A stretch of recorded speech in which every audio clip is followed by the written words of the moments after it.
Alright, should be live. Gonna be working on Heliod some more. I did just close out the my Twitter, but here we'll pull up Heliod again real quick. For anybody who hasn't seen him yet, this is the one that's coming out in March of the Machines, so if you're not up to date on your spoilers, here, we'll blow it up even more. Very easily see him. But yeah, we're building this big dumb celestial jerk and his even more horrific Phyrexian version. Excuse me. We are primarily focused on this side of him, obviously. The front side, getting an enchantment back is okay. It's good. You know, fine value card, but without the normal Heliod game text, indestructible, not a creature until you have enough devotion, that sort of thing. Really not anything special. Even if he had that without the, like, just getting one non Theros God enchantment back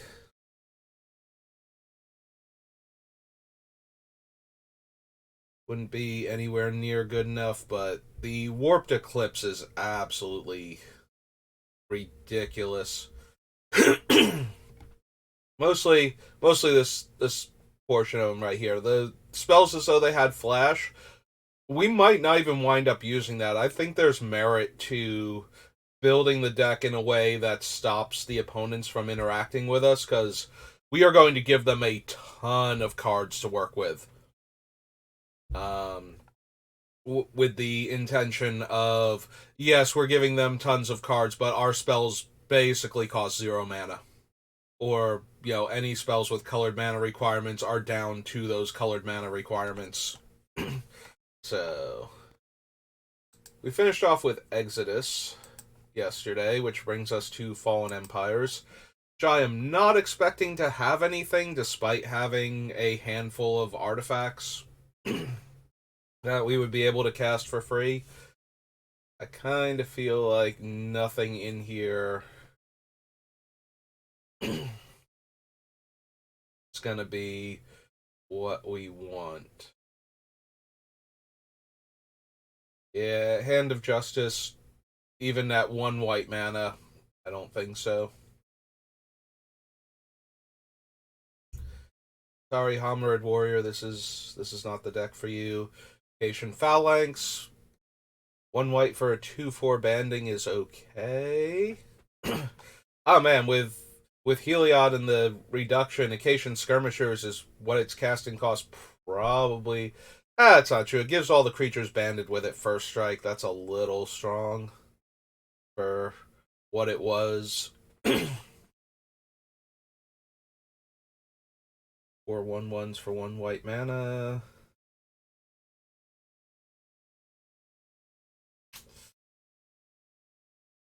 Hmm. So I stopped on the Implements of Sacrifice, but they're basically just a one shot signet, and we're not interested in the signet either, so I mean, maybe we are retroactively, maybe I'll still go back and put it in, but I'm definitely way more interested in things like Gilded Lotus than I am um Arcane Signet. Or not Arcane Signet, Azorius Signet. Ring of Renewal is too much to activate. Yeah, might be down for a card if it was just tap, discard a card at random to draw 2 cards at 5 mana, so it'd be free, but we can still do better than that. But I might have, put it on the list, seen what other cards we had, and gone, yeah, no, I can do much, much better. Alright, unsurprisingly, Fallen Empires. It might have been more surprising that I had to stop and consider a card for a moment before realizing that it wasn't going to be anything good enough. On to Fate Reforged.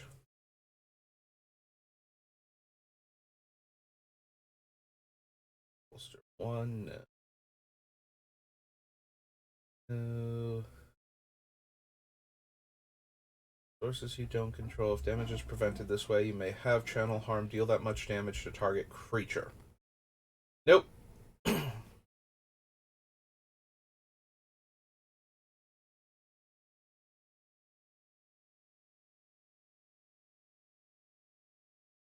Each player draws X cards or each player mills X cards. We have a couple different variants on this. Because we have Skyscribing already, and there's Prosperity, and I think there's another one too. So yeah, we're going to add this one to the list, and then we're going to figure out which ones actually get to be in the deck. Like, we're not going to run all of them, but there's certainly, we're certainly going to run some of them. I just don't know which ones yet. So it's going to come down to which ones have the better secondary effect, or possibly just the easiest casting cost to manage. Like, Prosperity's probably going in there over most of them, just for being blue and X, as opposed to 2 blue and X that a lot of the other ones are. Nope. Nope. No. No. No, no. Nope. Nope. No. No to Mastery. Dragon. Monastery Mentor, maybe.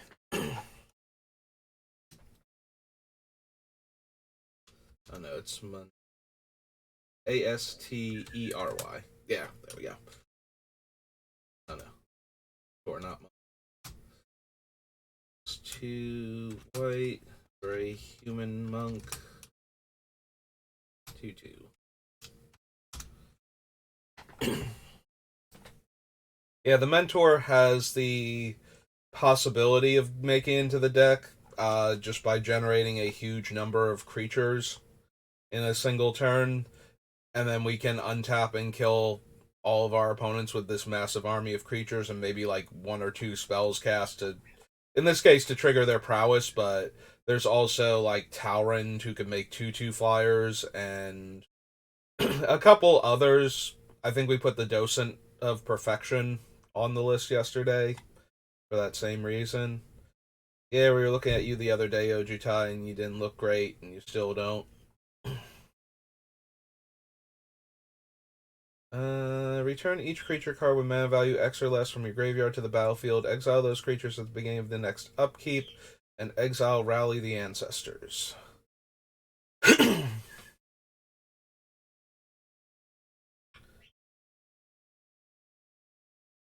Hmm.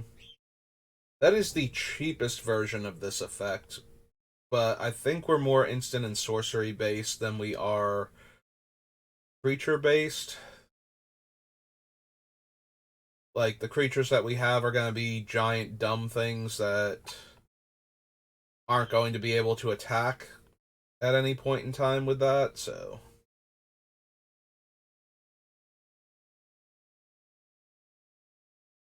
Exchange control of 2 target permanents that share a card type. No, can't run. Can't run Soulfire Grandmaster, sadly.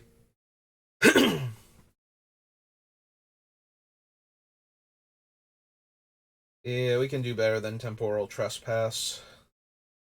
Can't run the Torrent Elemental. We can run Ugin. The downside to running Ugin is that we can't minus X for greater than 4 unless we want to have to recast and reflip Heliod, which makes me disinclined, despite the fact that there's going to be times when we can very easily play Ugin for 0 mana. And the fact that upticking him twice lets us draw 7 cards, which, with what we're doing, you know. But yeah, I think we pass on Ugin. Saryugan. Alright, into Fifth Dawn. Technically another artifact heavy set, but they were trying to back off of the artifacts a little bit because of how dumb Affinity was in this block. So I think Fate Reforged has a lot of the weaker um, artifacts that we could run into. Also, all of the Sunburst cards are kind of useless for us because we can never um, cast them with mana. Like, their casting cost will be so reduced. You can't pay mana that the card doesn't cost. So, we will get into positions where it just doesn't cost any, like, the spell doesn't cost anything, so we can't pay anything, so the Sunburst is always 0, and yeah. Do I want Beacon of Tomorrows? Quite possibly, with how this deck works, we could very easily draw our entire deck and take infinite turns that way. So, this is Fifth Dawn.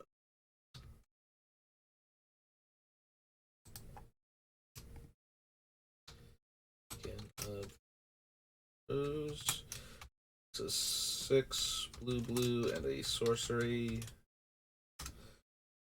I don't think we need Beacon of Immortality, though, for anything. Like, yeah, doubling our life total for 1 mana is cute, but I don't see that happening often enough.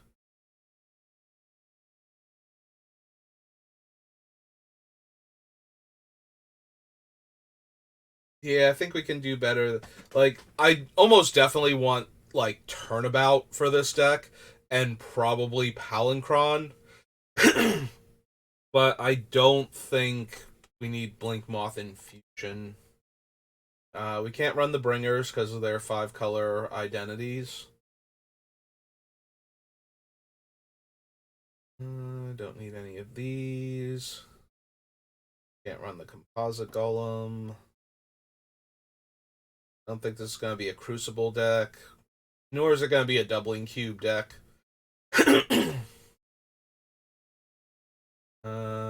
Eon Hub. No.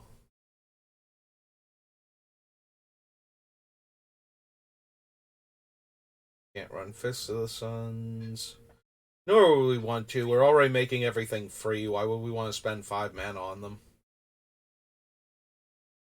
Nope. Artifact to owner's hand, no. Ironworks, no. Or Sunburst. Artifact creature spells have affinity for artifacts? Yeah. Yeah, there's no artifact creature that costs enough mana that we can't get around with this deck, so Mycosynth Golem.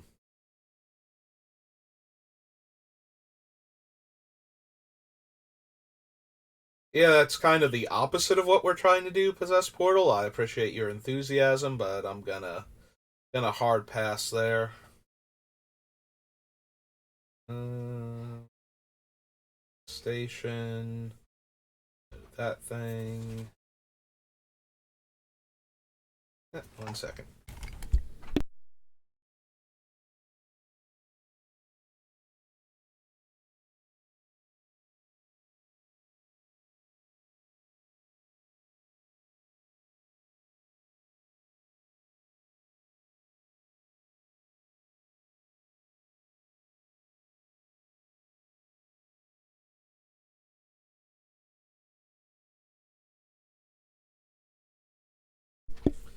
Okay, and I'm back.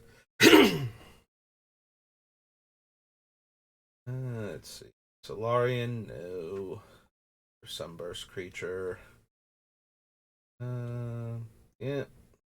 No. No, the staff.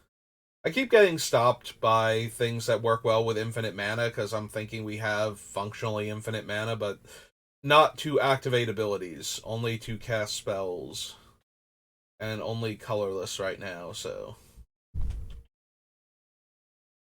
Summoner's Egg, Thermal Glider, Trinket Mage. Which can go get our, like, X mana and the casting costs artifacts like the walking ballista, but I think we need that. All of our things are already at instant speed. Don't care about shackles or Wayfarer's Bauble. Alright. That's Fifth Dawn. On to various from the vaults. Future Sight. Okay.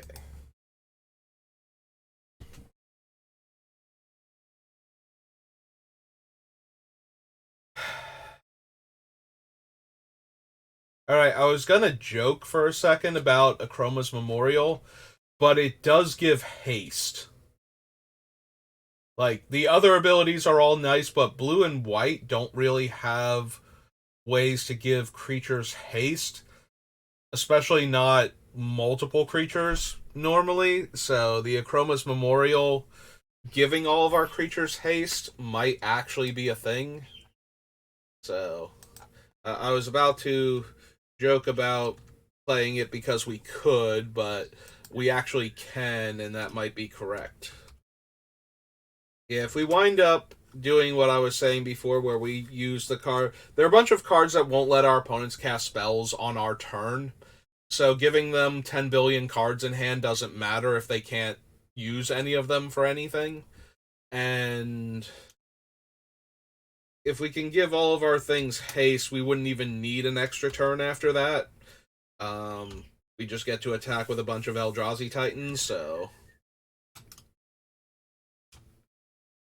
Eldrazi Titans, Blightsteel Colossus, whatever else I decide to put into play, because I can, because everything costs negative 21 colorless mana. Or generic mana, rather.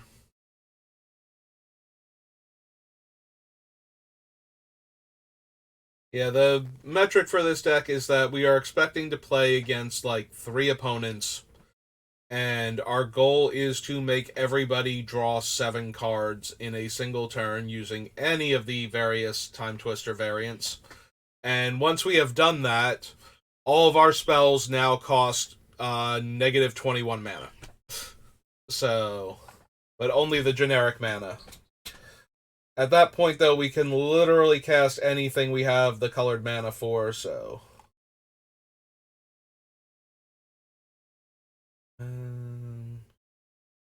That... I don't think we need Coalition Relic for this deck, but maybe. We do need to hit critical mass on mana in order to set this all up.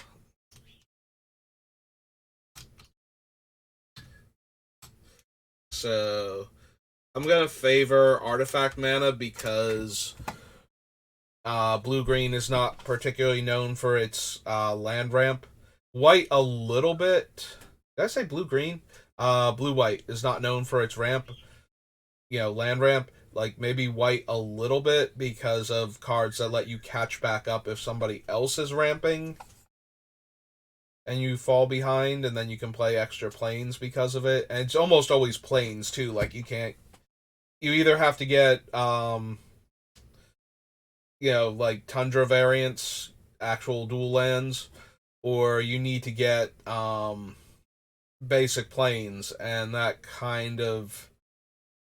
it's already only good when you're behind, so the fact that you don't get to fix your other color in the process is kind of disappointing. I don't need Imperial Mask. Infiltrator.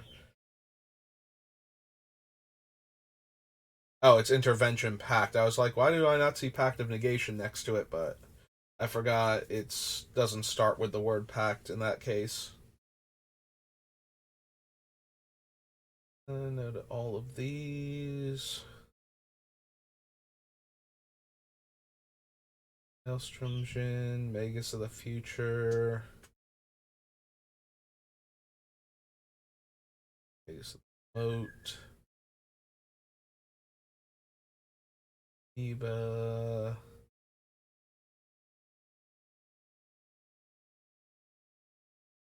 I'm going to put Pact of Negation on the list. We do need to be able to tap out or tap low for Heliod, especially if we're going to flip him in the same turn.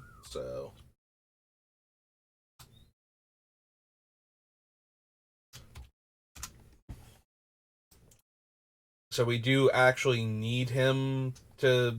We do actually need ways to protect him, rather, until we can get to the part where we get to draw all of the cards forever and cast all of our spells for free.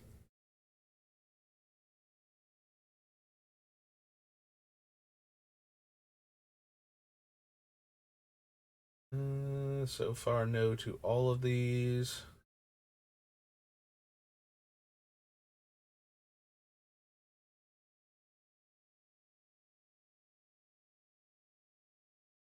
Do we want take possession? There's a small chance we do. Just as a, hey, I need to get this out of the way, but my other things can do their thing. But we do have a lot of ways to do that anyway, so maybe we don't need.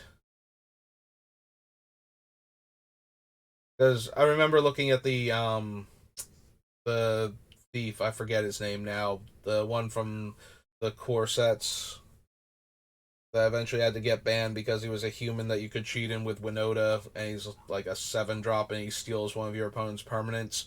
And not until he leaves play, just you grab that permanent, and then if you have enough permanents that you don't own but control, then you get to do cool stuff. So I believe we're on game night now. Yeah, it's future sight. So 2 cards from each of the game night sets. See if there are any we want. I know there's a Sphinx that lets me draw cards and makes other players draw cards in one of them. Alright, we just need the mythics. Draw cards equal the number of opponents you have, and 4 mana make a 1/1 flyer. Yeah. If we're assuming that I have 3 opponents, then I would rather have one of the draw 3s that we can run in this deck.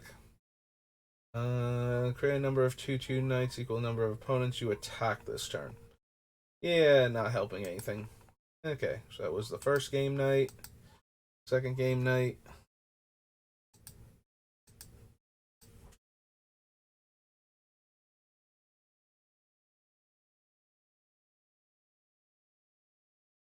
For the mythics. For each opponent, choose a creature with the greatest power among creatures that player controls and then destroy those creatures. I think so. And this is gonna. I think this is the one that makes everybody. Enters the battlefield, target opponent draws a card and you draw 3 cards. Again, I think we can do better than that. Um, this one.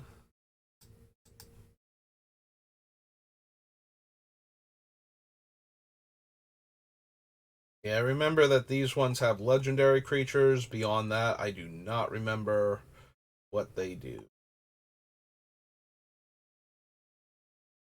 Insidious Singer. Go target creature. Whenever that creature attacks one of your opponents this turn, you draw a card. Nope. And the white one.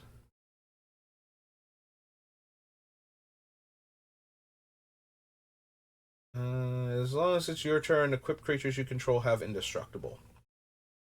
Nope. Okay. Game night.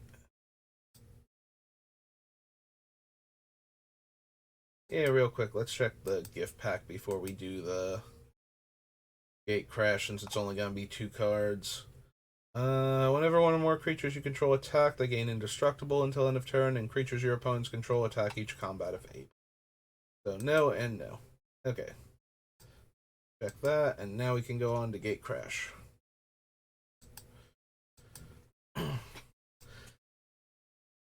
I know gate crash had Boros. I forget if it had Azorius or not.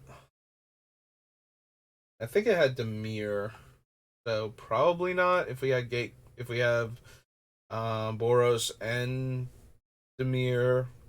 I don't think we would get Azorius also. Agoraphobia. Skirmisher. All of these.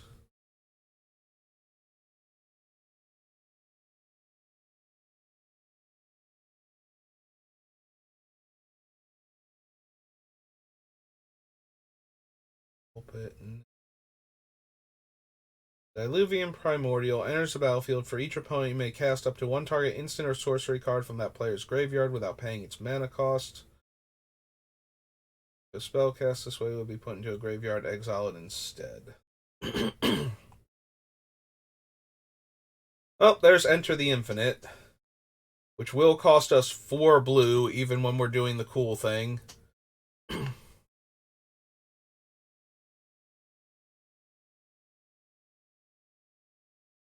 Huh. That one does not work with all of the if you would draw a card, draw 2 instead, because I'm pretty sure we die at that point. Although if we put Thassa's Oracle in, we do get to win, because all of our stuff will have flash when Heliod's going, so we can just flash Thassa's Oracle in if we have it in hand, and deck ourselves that way.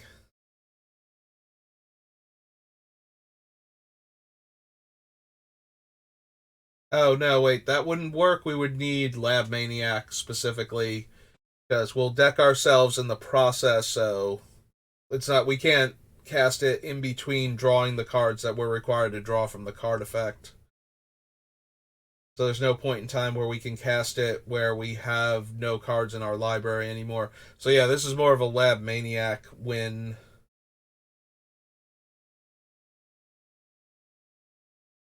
Well, either way, I'm definitely interested in Enter the Infinite with this deck, so...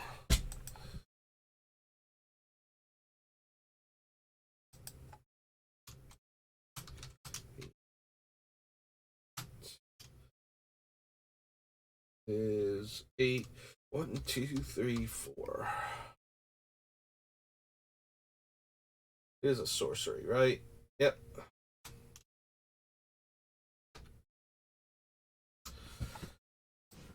Definitely interested in it. Don't know exactly what we're doing with it yet.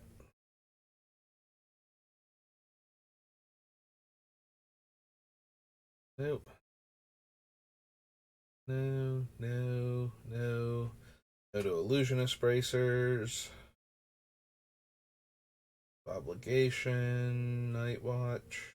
Last Thoughts. Illuminate Primordial. Don't think so. Prophetic Prism. Even though it is 0 mana, draw a card most of the time.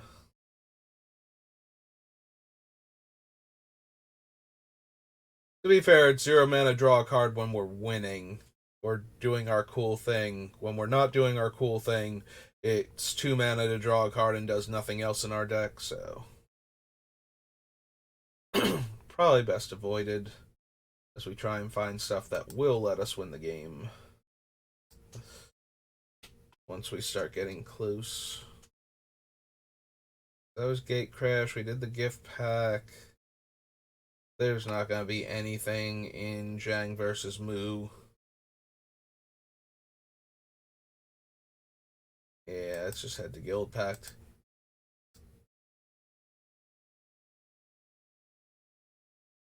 Absolver Thrall, no. Aetherplasm. Locks a creature, you may turn Aetherplasm to hand. If you do, you may put a creature card. No. Free Spirit. Up 4 cards, back in any order. Bureaucrats. Ghost Warden. Ghostway. Exile each creature you control. Nope. No, we are not exiling Heliod. Dies, no. Mage Mark, no. Matching plans, no. The old blue or white ley lines.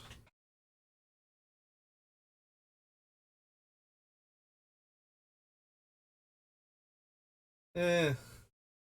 We could run Mimeofracture just to steal all of our opponent's basic lands, but that seems not the best use of all of our blue mana when we're doing the cool thing.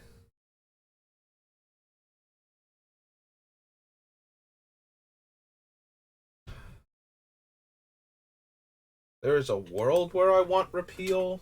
I don't know if it's this one, but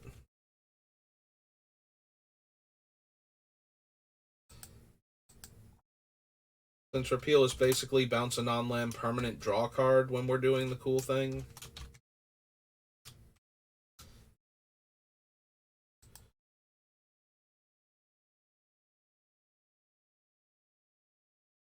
No, no, no.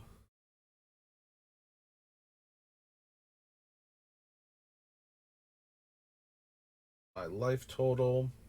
Probably not. I mean, it's neat, but lots of things are neat and will win us the game on the spot if we're doing the Heliod thing, so better to go for those than Guild Pact, Guilds of Ravnica. And then we're into the H's.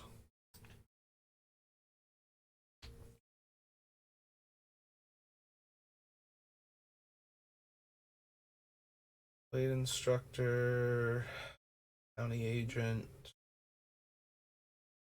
Capture Sphere. No. Don't think we need Kempster's Insight. It's 2 blue to draw 4 cards, and we have to discard a card, and I think we can do that with other things, but I'd rather do the draw 3s for 1 blue that normally costs like blue and 4 or something. I think that's a better use of our mana.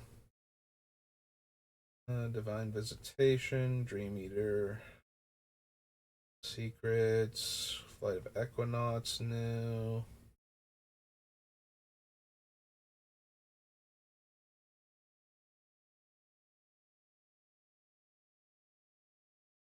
Unicorn, Pack Beast. No, no, no, no. Nope, nope.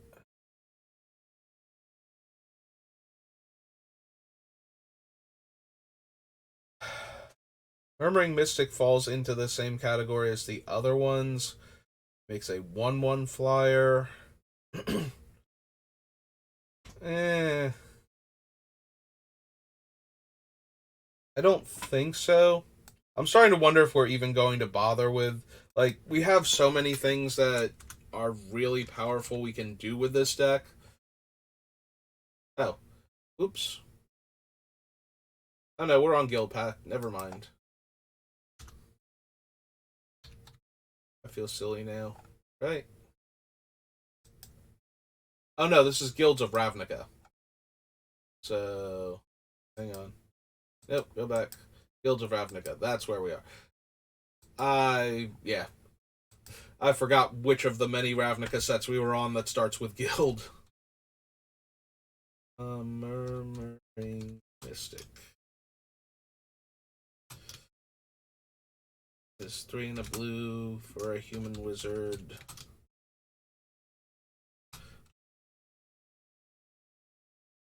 Right. Should be. 3 in a blue, human wizard, 1/5. Yep, okay. Archamoeba again. Night Veil Sprite. Omnispell Adept. Radical Idea. Rampaging Monument.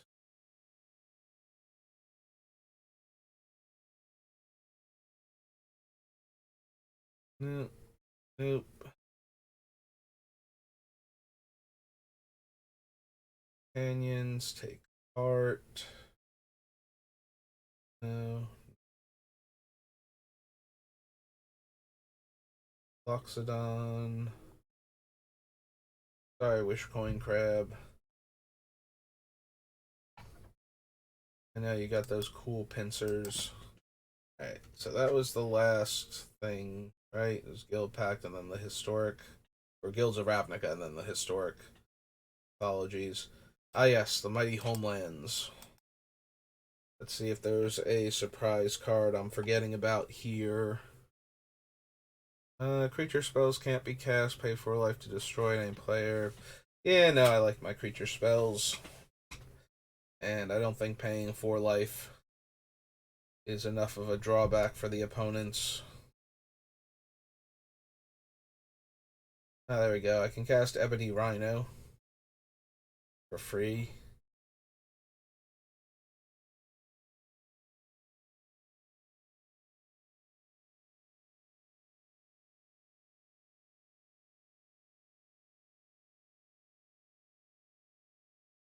Just just looking at Hoven's tools, it's like, ah, man, I can put into play for free and then 4 tap. Target creature can't be blocked this turn, except by walls. Just in case you're playing against oh god, Arcades, like an Arcades deck or a Doran deck or something. There is Merchant Scroll though, and that one certainly bears looking at. So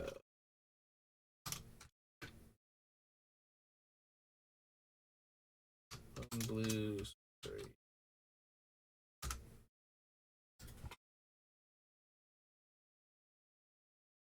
Narwhal, no. Rashka, Pika, Faded Arrows.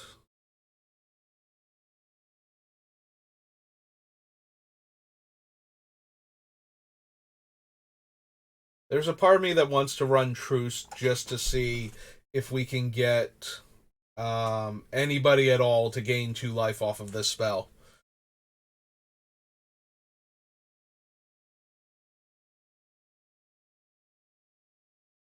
Like, knowing what my deck does, would players actually take the 2 life just to stop me from getting a deeper discount on my spells this turn? I don't believe so, but just the idea that somebody might amuses me.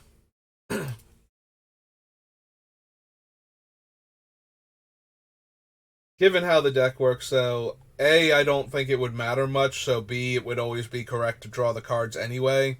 So it's more just for my own amusement before we move on with our lives and learn how dumb the deck is and just don't choose to not draw at that point. I mean, every once in a great while it'll matter. Like, I won't have enough mana to do the thing otherwise, but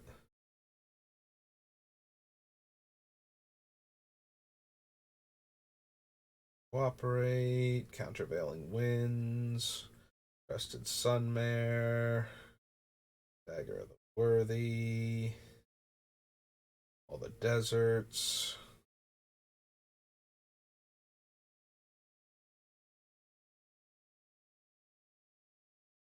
Nope. Farm to market. No. Bring sanity.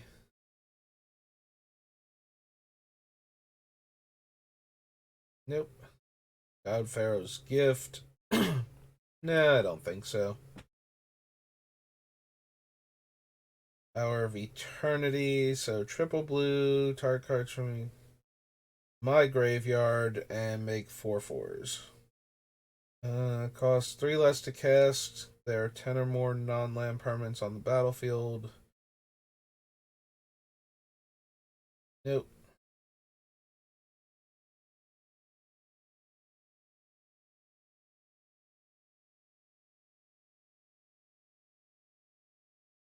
Faces defeat. Kefnet's final word. Good old Manolith.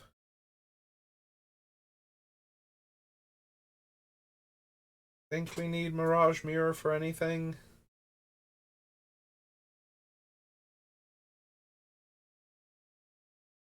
Paramount, Nimble Obstructionist. Sign to Oblivion.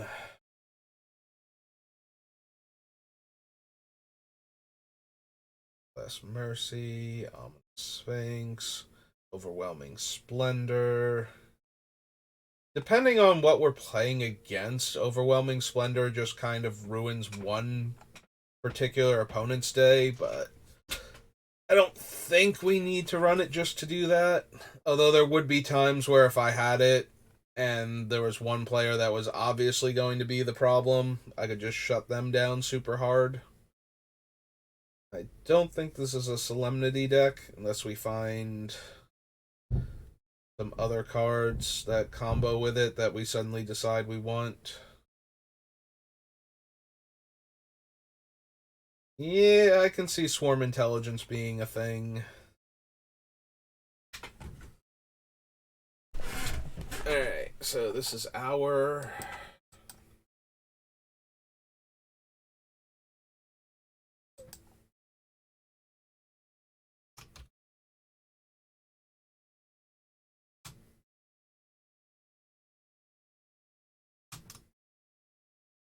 Six and a blue for enchantment.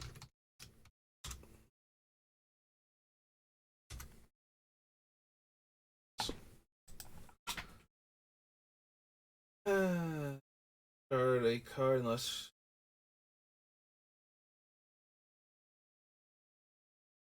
the Cryosphinx Sovereign.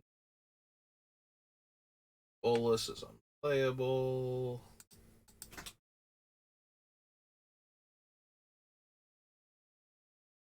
Painted. Through. Nope. Okay. Power. Ice Age. Alright, Ice Age, what weird things do you have for me? Sentinel, no. Horn, Waste, probably not. I usually avoid pain lands unless I have a reason to run them. If they had the basic land types, they would be in here. And they would be in most of my decks too, just because they would be fetchable. But since they don't have that going on for them,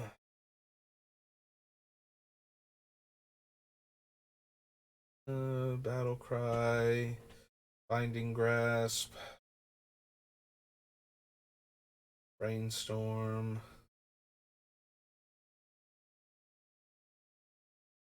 Breath of Dreams, no, Call to Arms, Caribou Rain,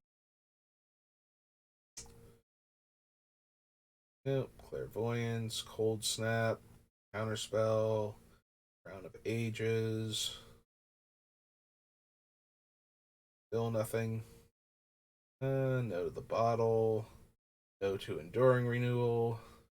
With how many cards we're drawing, all of our creatures are just going to go to the graveyard, and we're probably not going to be able to set up any cool combos with it. Goblin Lear, Hallowed Ground, Hydroblast, Ice Flow, Iceberg. Yeah, Iceberg's kind of redundant. But what if I had even more than infinite functionally colorless mana?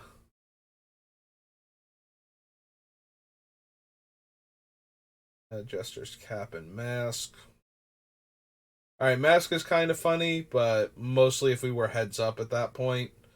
Because, yeah, I keep giving opponents fresh hands, so maybe make sure they have no good cards in that hand before I do the cool combos, but.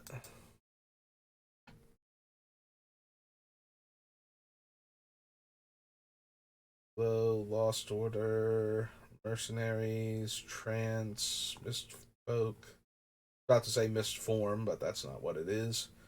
No, no. Don't think we need Mystic Remora. Count. Fuller Kraken. Important. Ray of Command. Reality Twist. We can't run anyway. Got all the other mana symbols on it. Seraph, no. Shield of the Ages, no. No, no. All of you. Nope. Nope.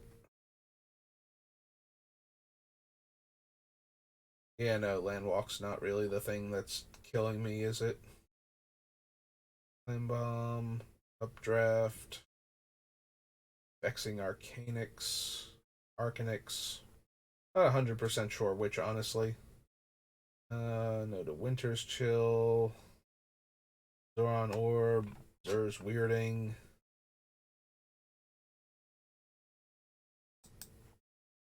Hey, so nothing fun in Ice Age.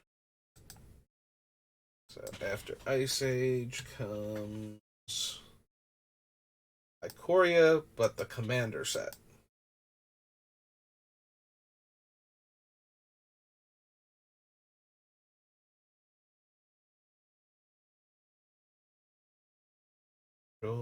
Astral Drift, Avenging Hunt Bonder.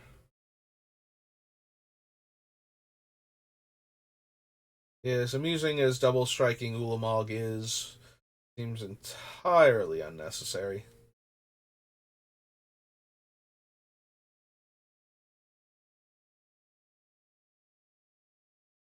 Combat damage to both more lands than you.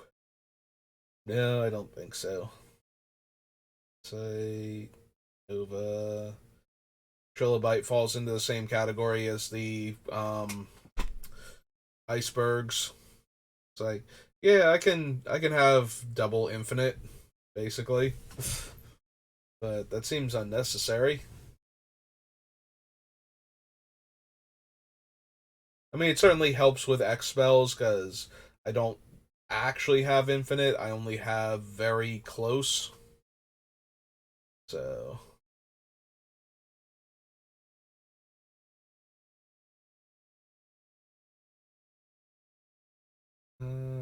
nope. Battlefield, if you cast it, target opponent takes an extra turn after this one. Till your next turn, you and planeswalkers you control gain protection from that player. Dragon. Forager, it has Delve. Yeah, we are definitely running Fierce Guardianship and Flawless Maneuver. That is true. Commander Legends, just Commander.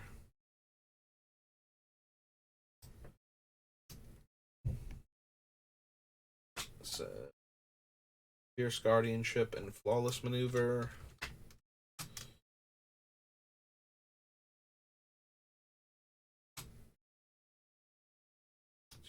Do an instant. And Flawless Maneuver.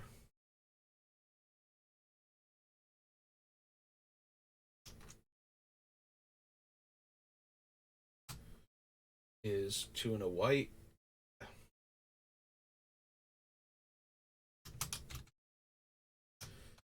Yep, 1,000,000% need both of those to protect Heliod once we cast him.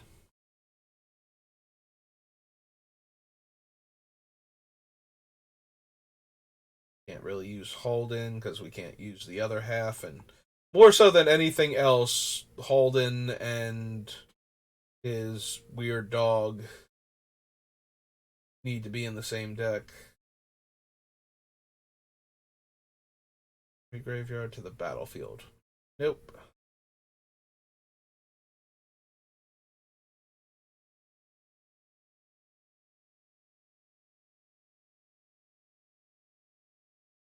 Still no to Calemne's captain.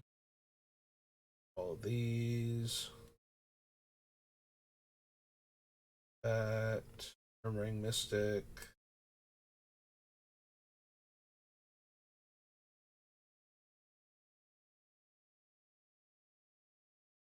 Outright, that thing. No. Nimbus of Frost, Nimble Obstructionist. Both Odrix.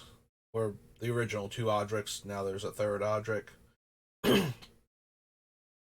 who technically falls in the same category as the other two, but just not anywhere near as good. Alright, so he can't have his partner. Whenever I draw a card, put a 1/1 counter on the shark and gain 1 life. Yeah, I don't think I need that. Like, it doesn't even fully offset Sholdred. So.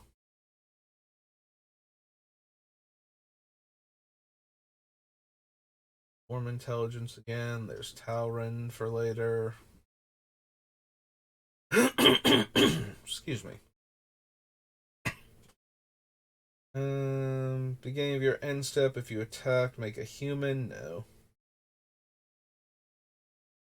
If you would copy a spell 1 or more times, instead copy it that many times plus an additional time, and you may choose new targets for the additional copy. Becomes monstrous. Put a lifelink count on each of up to X target creatures. Passed over the Verge Rangers. You may play lands from the top of your library. Meh.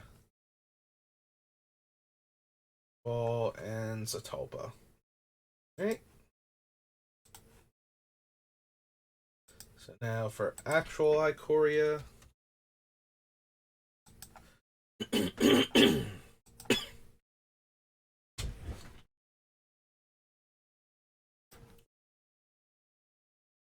Yeah.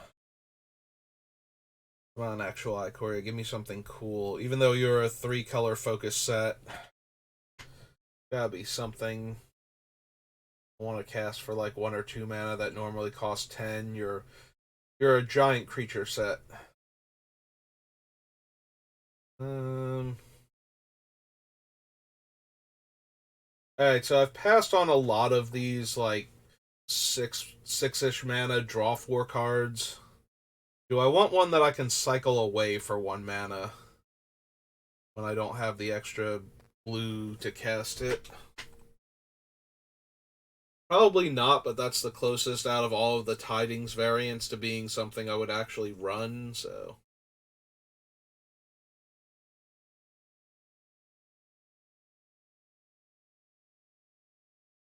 Nope.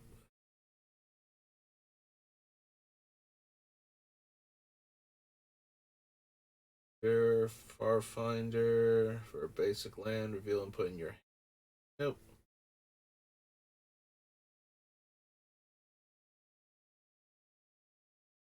Fishing. Frostvale Ambush.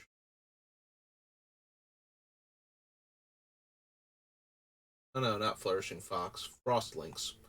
Flourishing Fox? Oh no, there he was. Flourishing Fox.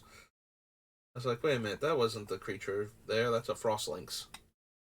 But yeah, we just went past Flourishing Fox before the forests.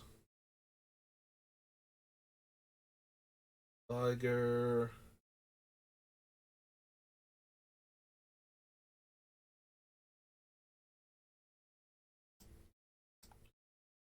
I think we need Flint Skybonder.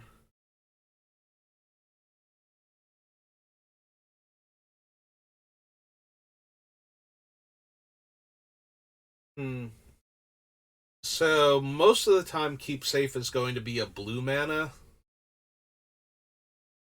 because opponents will like. If it's not my turn, an opponent has drawn a card, even if it's not the opponent that's casting the spell. So maybe it's another way to protect Heliod. Ikoria. This is Keep Safe.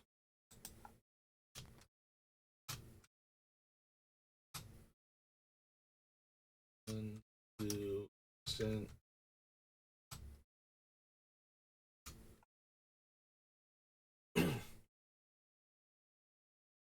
Lava Brink. Light of Hope. Luminous Broodmoth.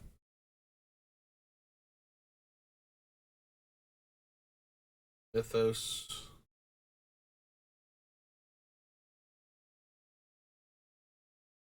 Yeah. Seas new. I mean, we can use it to make 8/8s, but I don't think that's actually what we need to be doing.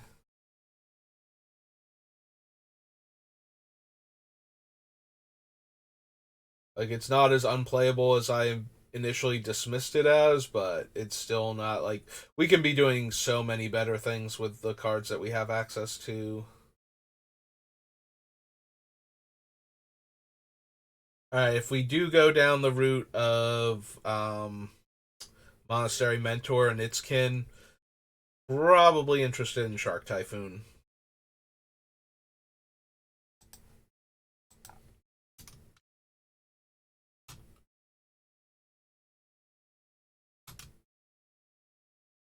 Blue and it's yeah, Shark Typhoon seems really good at making just an absolute obscene amount of tokens, especially if we cast a draw X spell where X is like 30 or something, and then we have a 32 power flying shark to hit people with.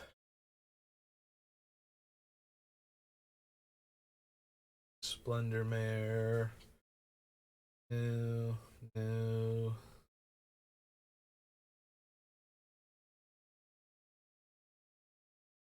Great Shark.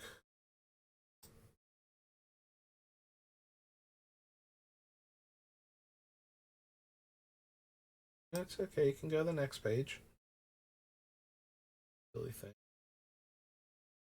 Yorion. A lot of the things I've already picked out are, because colorless is so good, they're Eldrazi and therefore cast triggers, which diminishes Yorion. I mean, I suppose I've only picked Emrakul technically because we haven't gotten any of the other ones yet, but or no, did we hit Battle for Zendikar has Ulamog? I think Battle for Zendikar had Ulamog, like new Lamog, as opposed to old Lamog. But yeah, a lot of the things, like maybe if we get to a point where I want Yorion still, come back and add him, but I don't think we're there yet. Meantime, original recipe Innistrad. One of my personal favorite draft formats, and one of the most popular draft formats ever.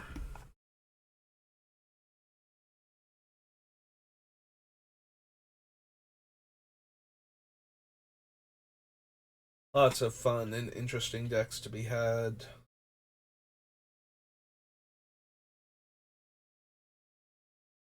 The Bonds of Faith, Butcher's Cleaver, Cackling Counterpart.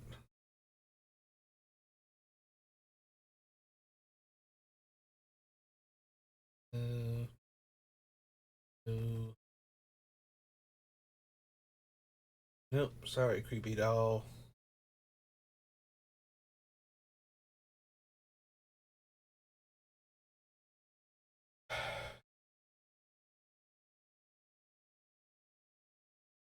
Yeah, it's possible I want Divine Reckoning as my Wrath, since I don't want to destroy Heliod.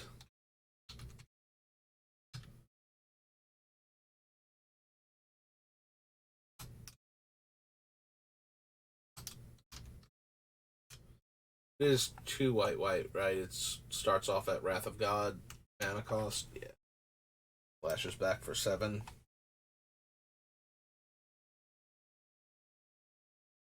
Fiend Hunter, Forbidden Alchemy, which we can't run because it flashes back for black, but that's almost entirely besides the point right now. Still wouldn't be running it, I don't think.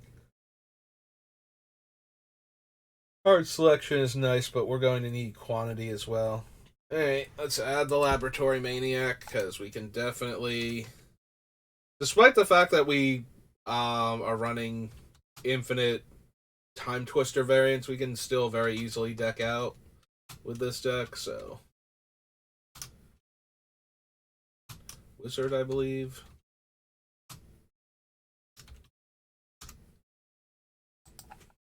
Yep, Human Wizard.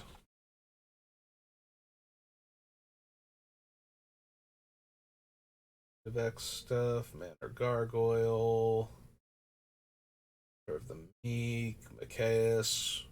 Which, when we saw him in one of the commander decks, I was like, yeah, we can make an infinitely large Machias, basically, but then he's just a big dumb creature.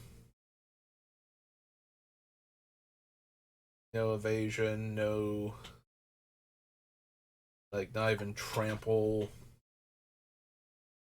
And we're not really a go wide creature deck to use all of those counters, even if we somehow could.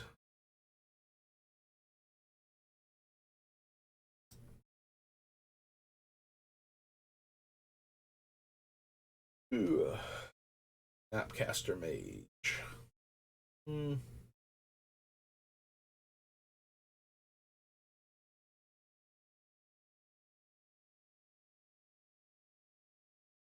Silence. No. Stormgeist. No. Think twice. No.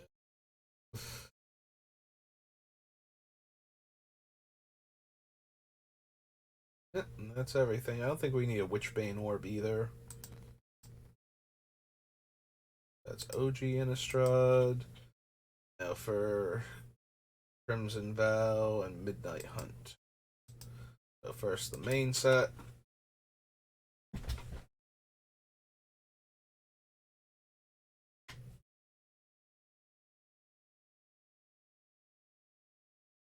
No.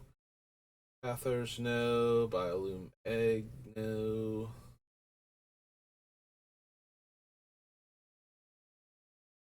Nope, nope.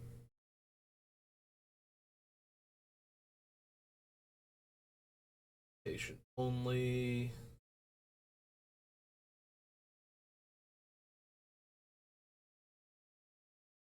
Don't need the cemetery creatures. Cradle, Witness, Everscab, Dollhouse. Nope. Judge.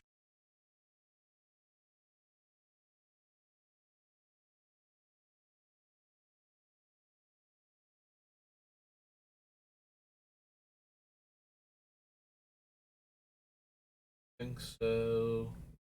No. I don't think we're going to be casting enough enchantments for Hallowed Haunting to be another reasonable Monastery Mentor type effect, so. Do we want Hullbreaker Horror as another Tidespout Tyrant, functionally? That can't bounce lands, but can bounce spells, so.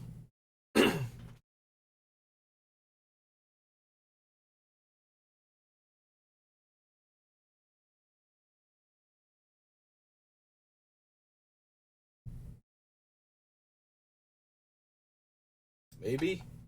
So. This is Crimson Vow. This is Hullbreaker. Hullbreaker, one word, I forget. Okay. Hullbreaker. Or. Blue, blue. Kraken Horror. 7/8.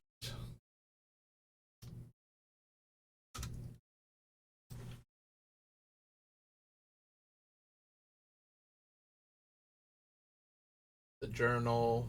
2 mana intensive to use it, so. Catilda. Lantern of the Lost. Your Hall Mimic. Yep. And we don't have enough zombies, or really any zombies, for Necro Duality, so. If we did, I might have wanted Rooftop Storm. Resistance Squad. Savior of Allenbach.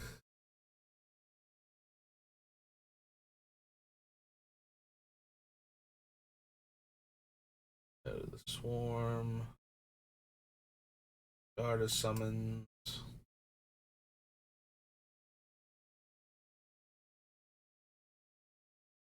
Nope. Nope.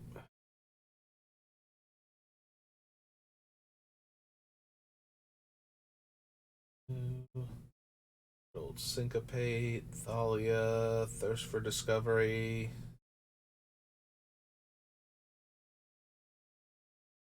Valorous Stance, Wedding Invitation, Welcoming Vampire, Portent. Nope, okay.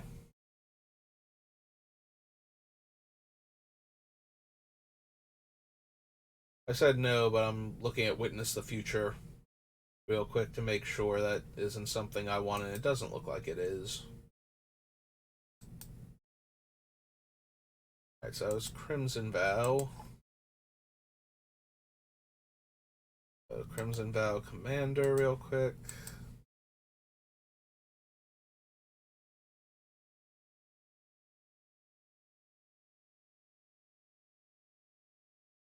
Choose an opponent. Oh, right. Benevolent Offering. Never mind. Cast spirits as though they had flash. Cast a creature spell during opponent's turn. I mean, yeah, we can do that, but no. Paired with another creature, each of those creatures has dies. You may return it to the battlefield under its owner's control. Next upkeep. Yep. Think so. Exile X target creatures, then investigate X times. Return the exile cards to the battlefield tapped under their owner's control at the beginning of the next end step. Yes, a non-legendary creature spell with flying. I copy it, except it's a 1/1 spirit.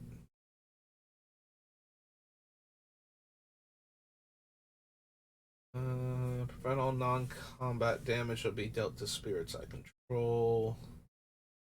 Investigate X times. Number of opponents. Draw your second card each turn. 1/1 spirit.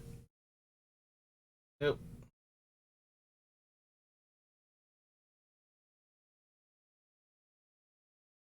Whenever a creature an opponent controls dies, pay 1, create a spirit. Player reveals the top card of their library. For each creature card revealed this way, I get a token copy that's a 1/1, has flying. If no creatures are revealed this way, it goes back to my hand. Paired with another creature, each of those creatures has, whenever this creature attacks, each opponent mills cards equal to its toughness.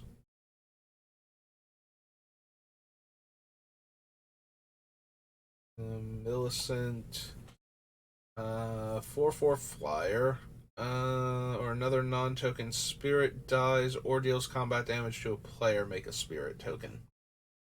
Nope. Draw X cards and discard X cards. Create a spirit for each card type among cards discarded this way. Nope. X 1/1 white spirit creature tokens with flying, or X is a number of opponents that control more lands than you. Nope.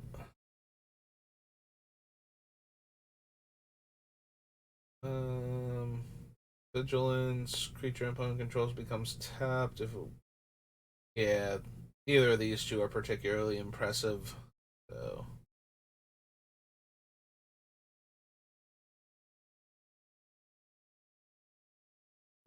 Spectral Arcanist, one of those things. You may cast instant sorcery with mana value less than or equal number of spirits you control from your graveyard, and then exile that spell. Nope. All creatures from my graveyard to the battlefield, except their 1/1s and our spirits, and exile that thing. Graveyards that were put there from the battlefield this turn, return them to the battlefield tapped. You draw a card for each opponent who controls one or more of those permanents. Timon is flying and beginning of each combat tap target creature. Wedding Ring. Enters the battlefield. If it was cast, target opponent creates a token that's a copy of it. Whenever opponent who controls an artifact named Wedding Ring draws a card during their turn, you draw a card.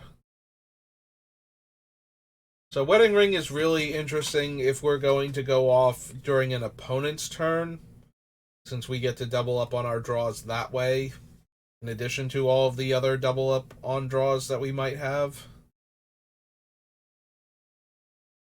But if we are trying to go off on our turn using the things that lock players out of casting during our turn, then we run the risk of um, the Wedding Ring just being a dead card when we draw it, because we'll want to try and go off on our turn instead, and so we'll just be giving that player extra card draw. Although that does mean we can randomly deck them with things like Enter the Infinite. Like, if we have more cards in our deck than they do, and we draw all of them and put one back, then they will draw all of theirs also and die due to getting decked. But I guess I have to consider it at least. So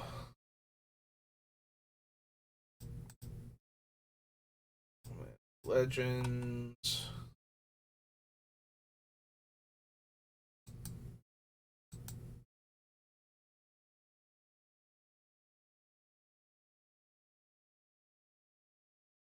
Alright, so Wedding Ring. 2 white, white. Artifact.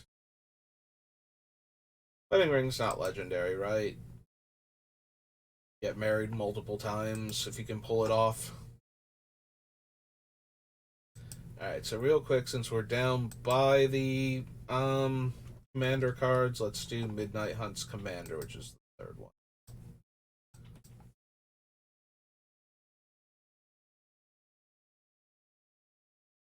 Aether Spouts, Angel of Glory's Rise, Avacyn's Memorial. Yeah, it's still triple white. If it were like double white, and if it just cost 8 mana, I might run it just because it would make Heliod indestructible while he's out, and we could flash it in. Although sometimes we wouldn't be able to because they try and kill him before I make them draw 7 cards. On the battlefield, choose a creature with that power. Destroy each creature not chosen this way.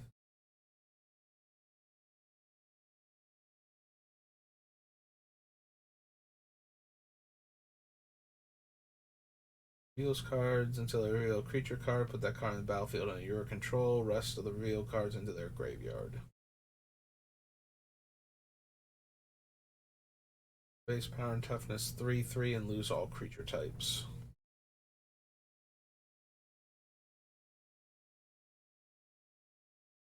X2 in blue. Choose one if you control your commander. Choose both. Target player draws X cards. Target player mills twice X cards.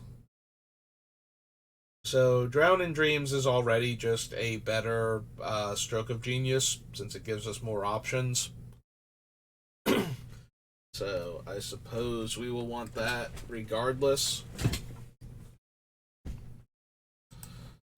Or at least want to consider it regardless, so. Drown in Dreams. X2 at a blue in an instant.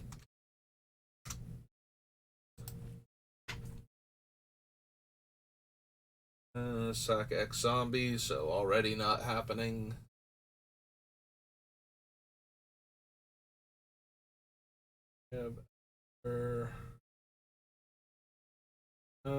Dies, return any number of other creature cards with total power X or less, where X is Moreland Powers, or Moreland Rescuer's power, and then X.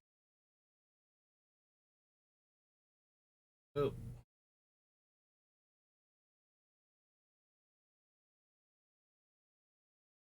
Each player mills 3. You may exile a creature card among the cards milled this way and have this become a copy, except it has this ability. There's a battlefield or attacks. Choose any number of creatures with different powers. They gain double strike.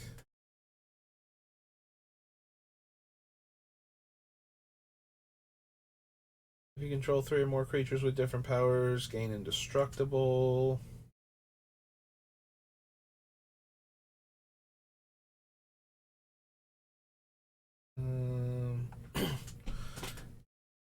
Alright, so our commander costs 4, but also the flashback cost is still a mana cost and is still reduced. So, exchange control of 2 target creatures you don't control. Create a 1/1 human token for each creature you control. Yep, neither Visions is particularly good. And the Wall of Mourning. Yep. Alright, so now we need regular Midnight Hunt.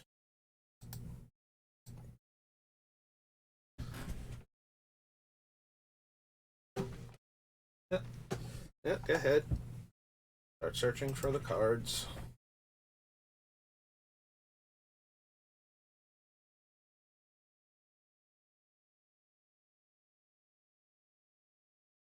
Alright. Adeline, no. Farmhand, don't think so. Life total. Oh, right. This is the flip side of the thing that won't let you die the first time. Nope. Brutal Cathar. Also, I don't think we would want to, but we can't, so. Even if we did.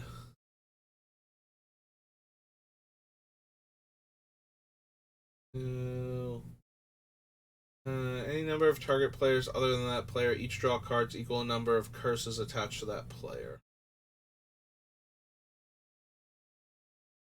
Hmm. I don't think so. Like, we either want to have everybody draw all of the cards. There's some temptation for cards that let us draw a card while making the opponents draw cards also, like Temple Bell and whatnot.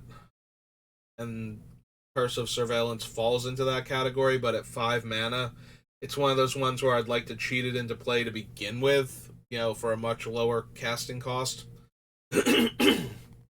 And then figure it out from there. And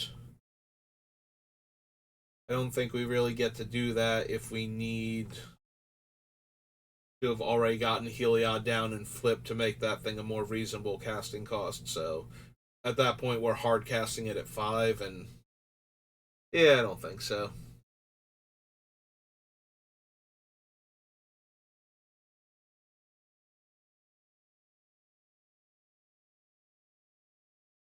Silversmith, Geist Wave.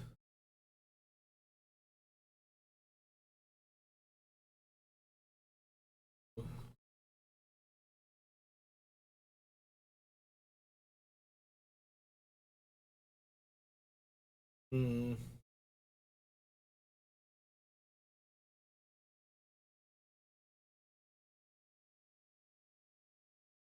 See, if I were going to run a card like Liar, I would need the spells that protect Heliod to be like hexproof and indestructible, rather than be counter spells. So that way, like now, I can just go off with all of my cool spells and nobody can actually counter them. But then when somebody has a spell that stops me from winning the game, then I can't counter it back either. So ultimately, probably not. Although Liar does give us a whole lot of options. Memory Deluge is terrible in this deck. I mean, it's not. I always get to see 2 cards and put them in my hand, but that is literally it in a lot of cases.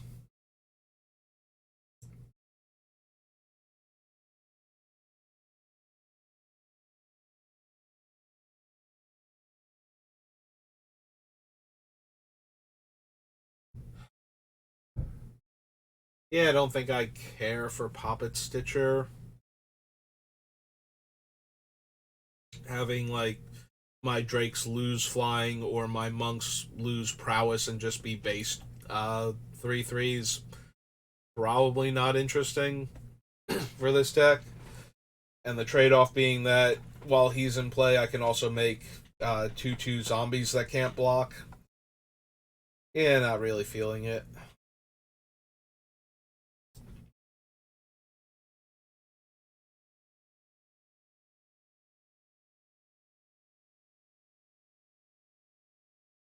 No, no to Splendor. You target creatures with mana value 2 or less. Don't think so. Sludge monster. Adversary. Ungold, no. Stowaway, no. Also, it's green on the back. I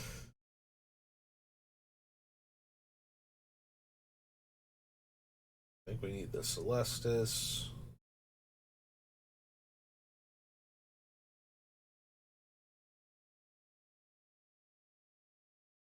Vanquish the hordes. Vivisection. Alright,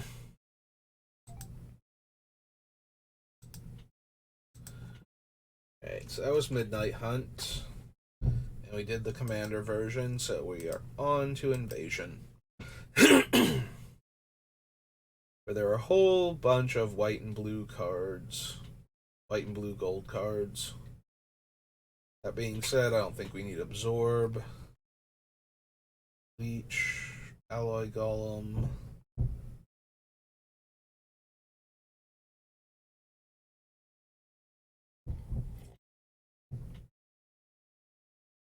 Armored Guardian, no. Oh, also of note, Kicker is an additional cost and is therefore reduced by Heliod's effect, so if we find anything with a cool Kicker, we can do that.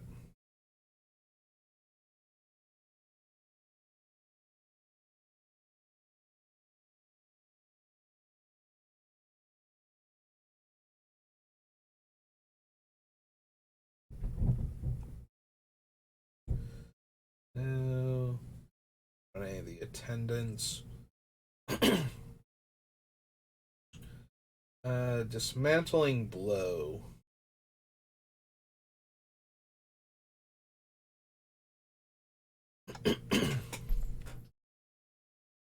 So be blue and white if opponents have drawn 4 total cards between them in a single turn to destroy an artifact or enchantment and draw 2 cards. I think the Allay is better overall, but this one gives us a way to destroy artifacts and draw cards. It's mostly the fact that we can draw the cards while doing it that makes it interesting.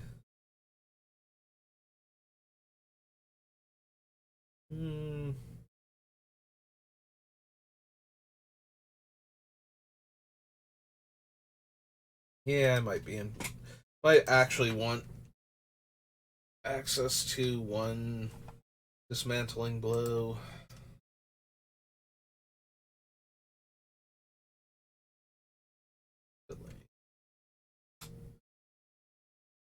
Just the T.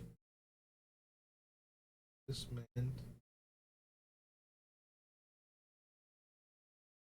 Oh, there's no I. It's dismantling blow. Oops, delete the wrong one. There we go. Found it. That is 2 and a white and an instant. Yeah, we need some number of destroy artifacts and enchantments just in case somebody else is doing something that's messing with us. So I think dismantling blow is one of the stronger options we can have, and when we're doing our cool thing, the fact that we can pay 2 mana to destroy an artifact or enchantment and draw 2 cards, probably worth. Also, this is probably a deck that can run Factor Fiction.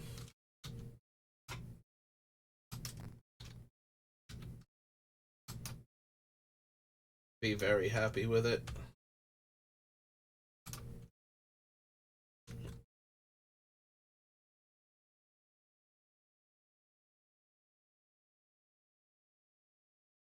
There we go.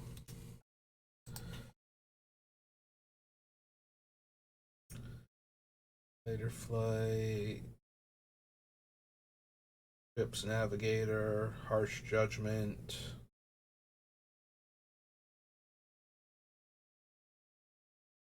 Its controller instead. Don't think we need that.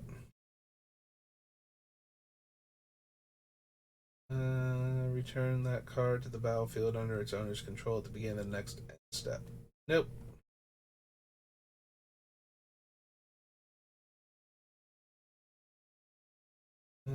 Can't cast spells.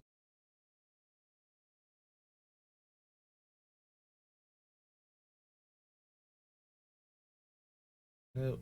Nope. No to altar. No to the lens. Portal. Probe. Uh, each player reveals the top card of their library. The player who reveals the card with the highest mana value may change the target or targets. Nope. Cast a spell, destroy all reflections, creates XX reflection, where X is the mana value of that spell.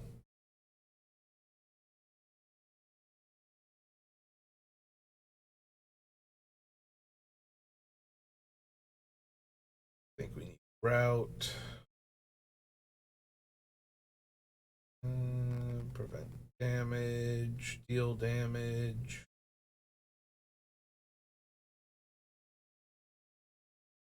Fire leech, no.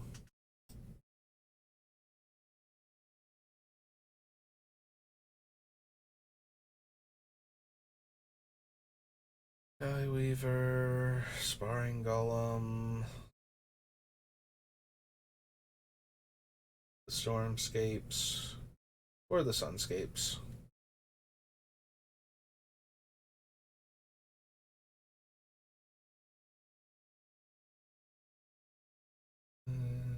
Nope. Becomes tap, put an hourglass counter on each permanent with an hourglass. Yeah, okay. Nope. um, land. Oh, has land walk. So no.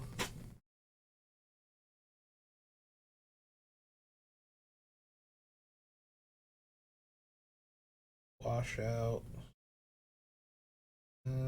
By another creature if they share a color. No. Destroy target non-land permanent if another permanent with the same name. Nope. Worldly Council and Zanam Jin. Huh. Do we get anything for invasion? Dismantling blow and factor fiction. Okay. Yeah, I'm like, wait a minute, did we even get any cards out of that? But yeah. We got two. We got one very strong one and one of the better disenchant variants when you can cast it because it gives you multiple cards. So. Alright, so that was invasion. Brings us to Ixalan. Ixalan does have a bunch of high casting cost dinosaurs, but I don't think any of them are going to make it. Like, Zatalpa's not doing anything. Arcane Adaption, no. Ashes, no. Axis.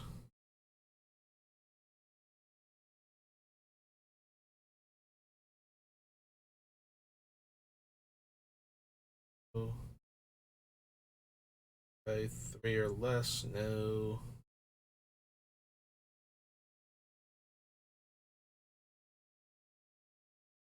Conqueror's Galleon isn't really anything. Depths of Desire, Dive Down. Dagger, no, the Siren. Nope. It explores, no. Melody. Flagship, Field Ruin, Fleet Devourer, no. No.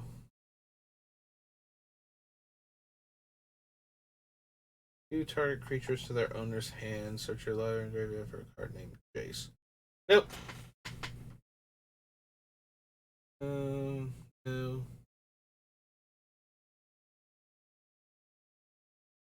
For colorless, no.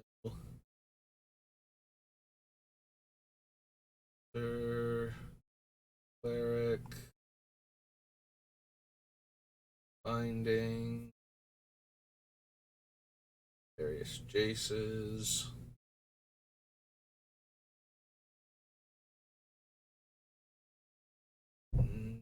Go to Copala, Legion, Landing, Dispersal,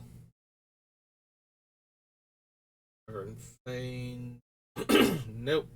Excuse me. Uh, 3 blue to draw 7 cards.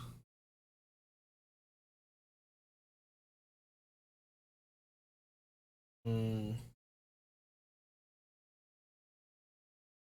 Yeah, I think that's too heavy on the mana base if we're doing the cool thing. Like, we get to draw 2. If we've made all of our opponents draw a total of 4 cards in a turn, then any of these Stroke of Genius variants are blue to draw 2 cards. And more than likely, if we've made them draw, like 7 each, then we get to draw like 18 cards, 19 cards.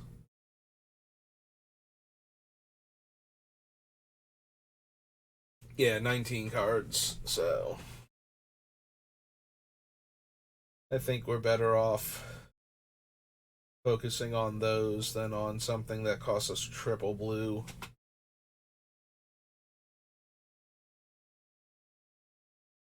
It isn't really much better if we're not getting the discount either, because it's 7 mana to draw 7, whereas 7 mana and only 1 blue would get us like 4 cards off of any of the Stroke of Genius variants.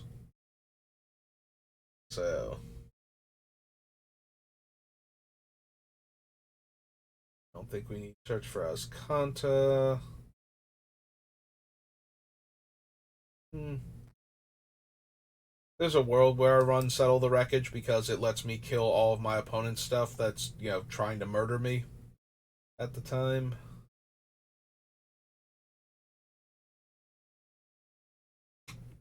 Here we go. Spell Swindle for when we need even more mana. Not that we're not running Mana Drain, but that one has a base 2 blue, whereas this one is base 5 mana. And sometimes it's 2 blue, and then we get a pile of treasure.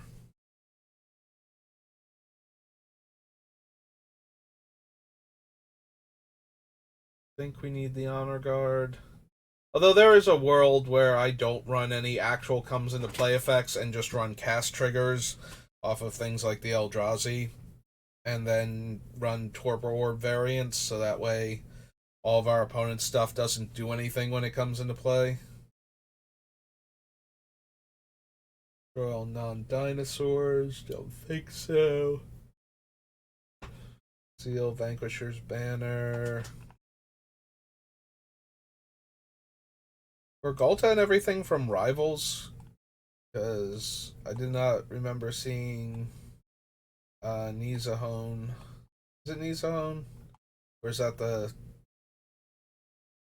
Well, Nizahone is the countdown guy, but there's it needs a hall is the plesiosaur dinosaur.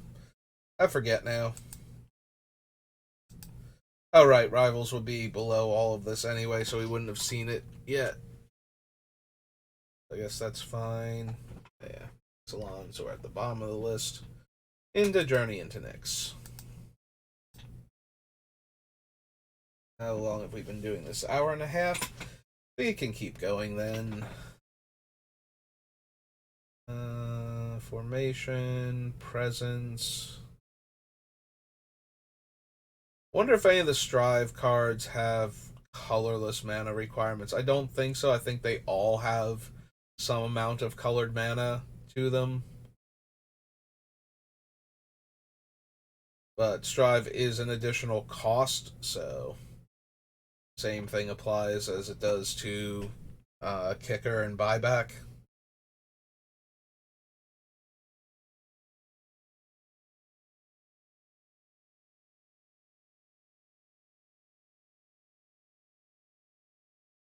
Hearing Thief, Charioteers, Deicide.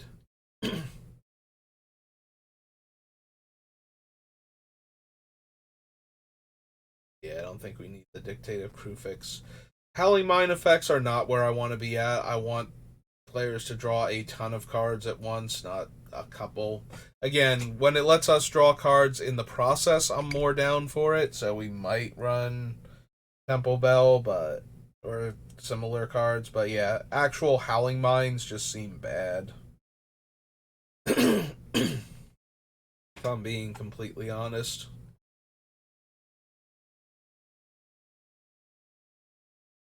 No, no.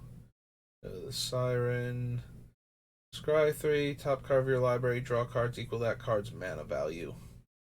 Well, that's hilarious with any of the Eldrazi Titans and an active Heliod, but at all other points in time, it's a 6 mana sorcery, so probably not.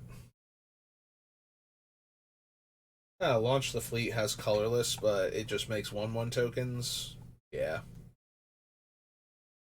That's not super helpful.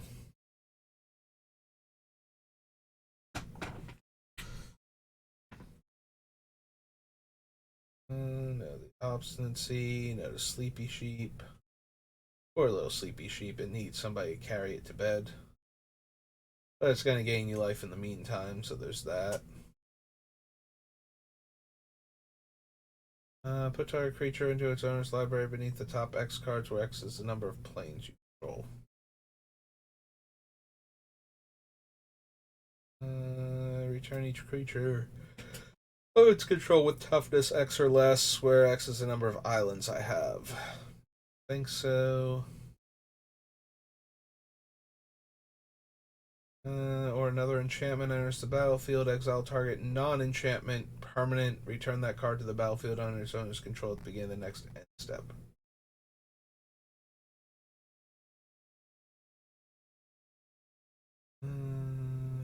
High Priest, Thassa's Devourer, Thassa's Ire, Cavalry, Warwing Siren, and Whitewater Naiads. Journey, Judgment. We'll do a few more sets, but I did not sleep particularly well last night, so I think, like, I don't feel the eye strain that I normally do, but I am feeling a bit run down. So I have to stop soon, and just this will be as far as we got for today. Tomorrow's gonna be weird. I don't know if I'm going to stream or not because work is doing this weird thing where so my brother doesn't drive. I drive him to work, and we normally have the same schedule when we're on the same day, but they've been trying to cut back hours, so tomorrow he's in like 3 hours before me because they need a different manager there, and they don't want to send the other like morning person home and have me come in at 3 with him. So while I have time, I don't because I have to be ready to go grab him and bring him to work. So it does kind of mess up everything for streaming. Not everything. I might be able to squeeze in a stream, but it'll be like a shorter one because of that.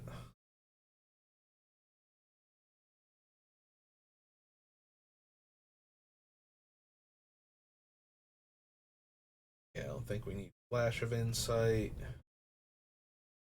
Glory, no.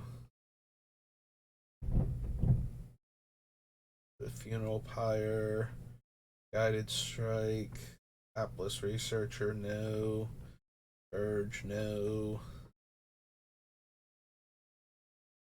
Mental Note, Mirror Wall, Mist of Stagnation. Choose a permanent in each graveyard, then untap those permanents.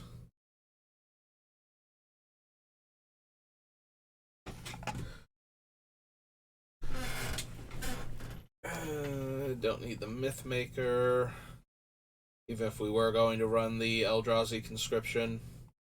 It is a fun card with Mythmaker, though. It's like, oh, it went to our graveyard because you killed my creature. That's okay. We'll just buy it back. Make you deal with it all over again.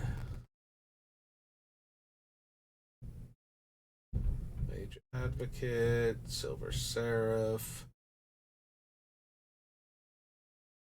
Solitary Confinement.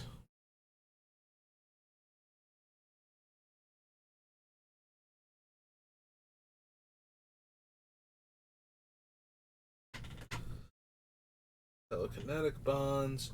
Yeah, I was reading Solitary Confinement, and while technically we can make it work in our deck, I don't think we need to.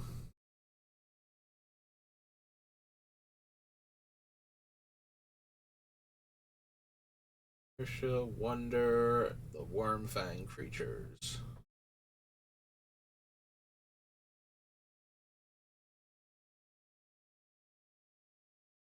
Behemoth. Choose a permanent other than Wormfang and exile it. And the exile card to the battlefield under its owner's control.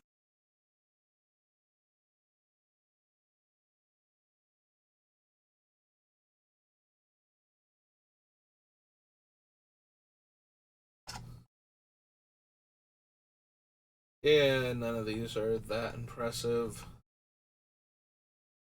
And I don't think we can do anything cool other than that is a way to exile the thing, but not for value. So I'm gonna figure out something with Eternal Scourge in this deck. I'm sure.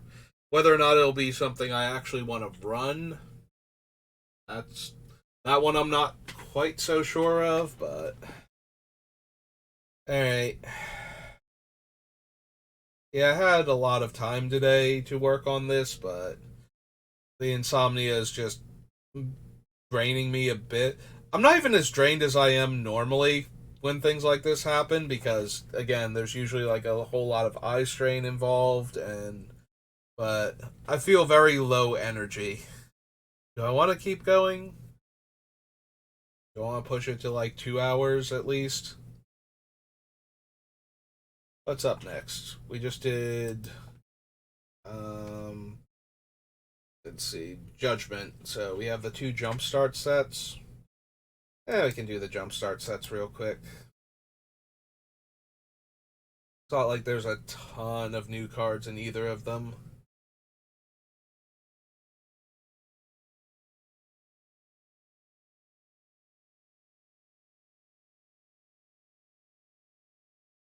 Dire Hour. Enters the battlefield, return target artifact card from your graveyard to your hand. I think so. All non-combat damage dealt to my creatures. Whenever a non-token enters the battlefield, make a 2/2 unicorn. Uh, Tap up to one target creature. You gain life equal to that creature's power. I don't think we need Bruvok. We're not milling. Or at least that's not our main thing. We can mill eventually, but we're going to mill by making the player draw X cards, where X is greater than the number of cards in their deck, rather than actually literally milling them.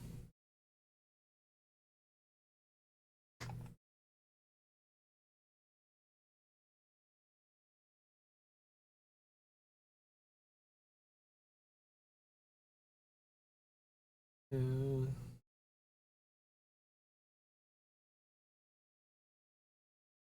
oh, Emil.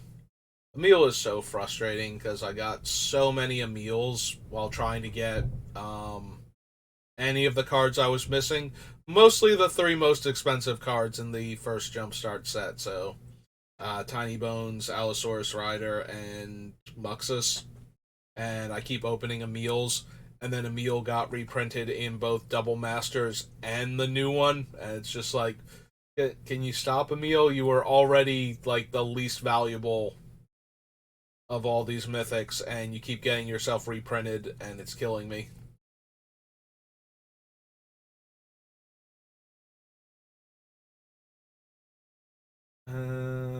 Whenever three or more creatures you control with flying attack, each player gains control of a non-land permanent of my choice controlled by the player to their right.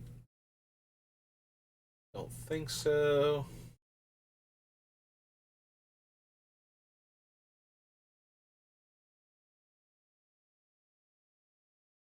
Oh no.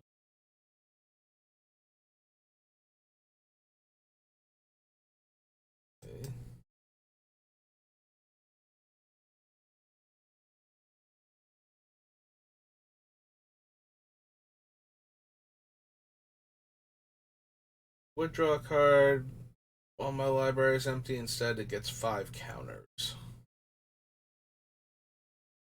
Yeah, nowhere near as good as just winning the game, so I think we'll stick to Lab Maniac.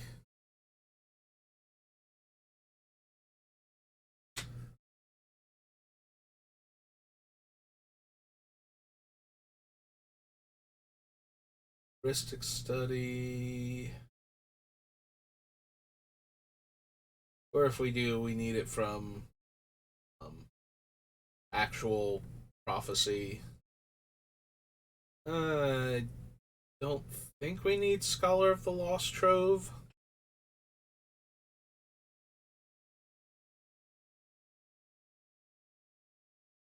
Guarding Sphinx.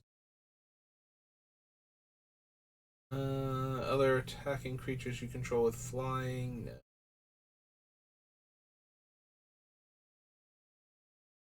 +1/+1.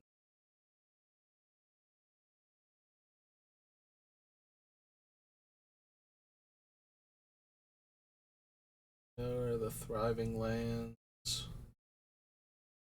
1/1 counter on Retriever. Artifact or enchantment card from your graveyard to your hand. I think so.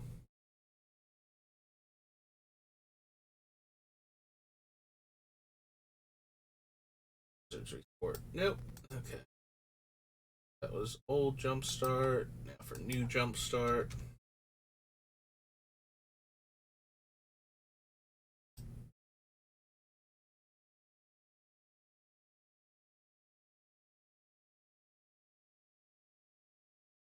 Alright, so everything in New Jumpstart can't be in another set because it's too recent. Can't run Argus. Draw your second card, make a Drake, draw your 5th card. For X is the number of cards in your hand. Feel like we can do better than that. Each turn gets a 1/1 counter. 3 or more counters has flying.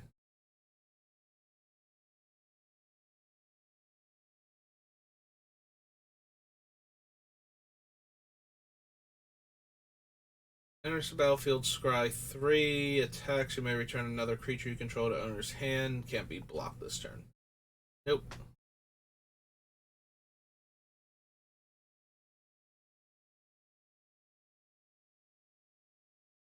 Exile target non-land permanent opponent controls until custody leaves, and translate creature I control until it leaves the battlefield. Enchanted creature has ward 2. No.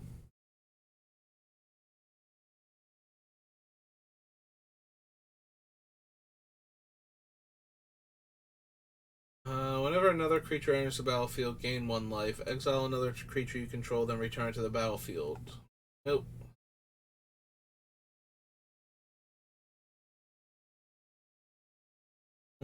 Pay 1. If you do, create a token that's a copy of target token I control, not named Dutiful Replicator.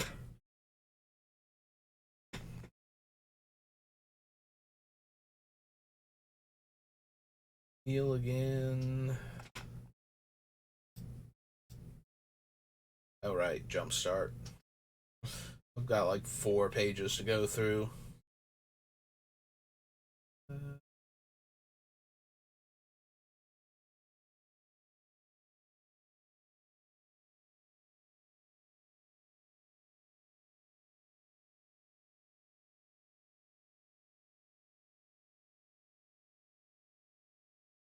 Hold for questioning. Tap enchant permanent investigate. Doesn't untap. Activate abilities can't be activated.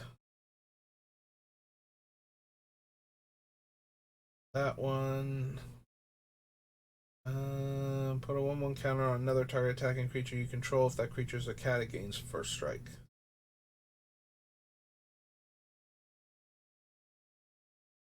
Creatures you control of the chosen type get +1/+1.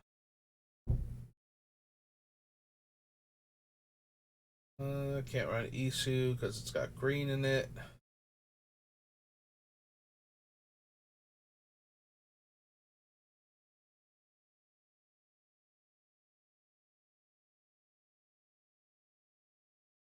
Uh, Knossos has green in it also. That one's out. Creature or planeswalker spell, 1/1 Thopter. No.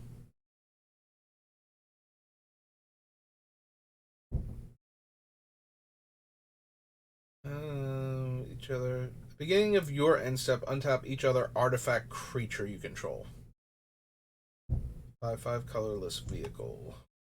No.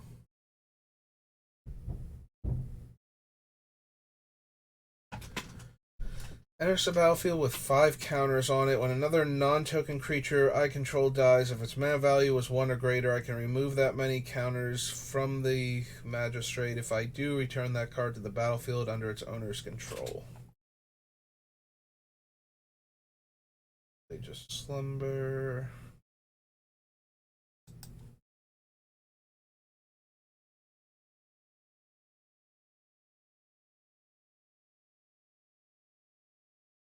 Nope. Merfolk Pupil. Enters the battlefield, draw and discard. Exile it from your graveyard, draw and discard.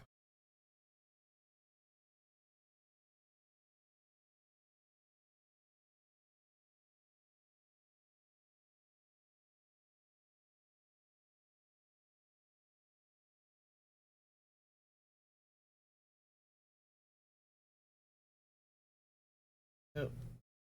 There's Pirated Copy. Whenever this creature or another creature with the same name deals combat damage to a player, I draw a card.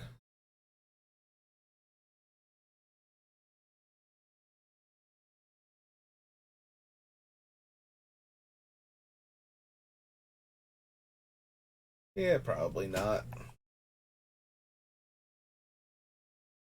Enters tap, so already probably not. Look at the top 4 cards. Deal land and taps for colorless. Nope.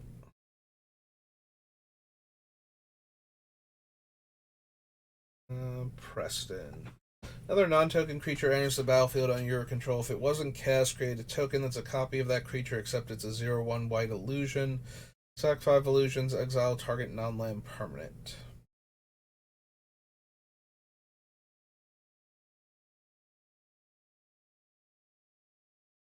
Ooh.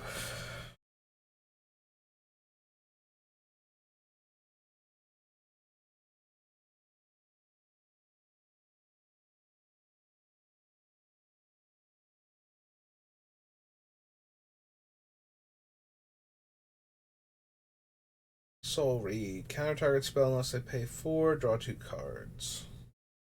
Nope. Alright, one more page.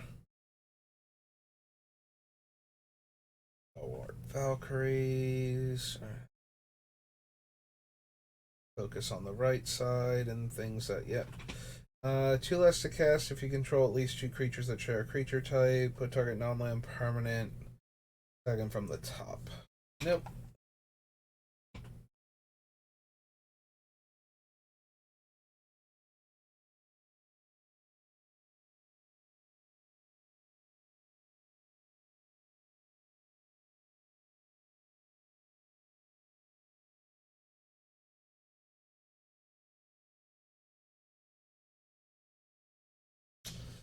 Alright. Well, we made it through the jumpstart sets, and they were very easy to do quickly, but yeah, I'm just so low energy. Like, it's already, it bothers me a tiny bit how boring it's gotta be when I'm just looking at cards going, nope, nope, nope, until I find one that's actually interesting.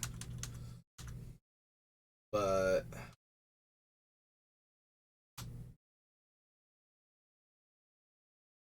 yeah, on top of that, like, I sound so tired and I keep yawning now, and it's just anything that you the viewer are putting into this, like, I'm probably just not matching the energy you have. If you're excited for Heliod and I just sound like I'm about to pass out, I mean, it's because I am about to pass out, but that's entirely besides the point. Like, I had hoped to get through more of the set because do like this Heliod. I think he's going to be an incredibly powerful commander, and when we find cards for him, but I'm just so tired. Uh, I have not been particularly high energy at all lately, and the insomnia is just killing me now. Like, I finally started to get back into a rhythm where I could go like 2 or 3 hours for a stream, and yeah, now I'm a tired streamer. All right, I'm gonna go, like, I don't know, take a power nap or something because I've got work in a few hours. I did want to use more of that time for this. Maybe if I feel a bit more rested and I still have time, we'll do an extra bonus stream. No promises though. Probably not. Like, assume that I'm not coming back, but if you're free and you want to come hang out with me and I do start streaming again, I appreciate it. And if not, and if I do it, you just want to catch the VODs, I'm also on YouTube at SBR_BLD. But that's going to do it for me for right now. So thanks for watching and have a good rest of your day.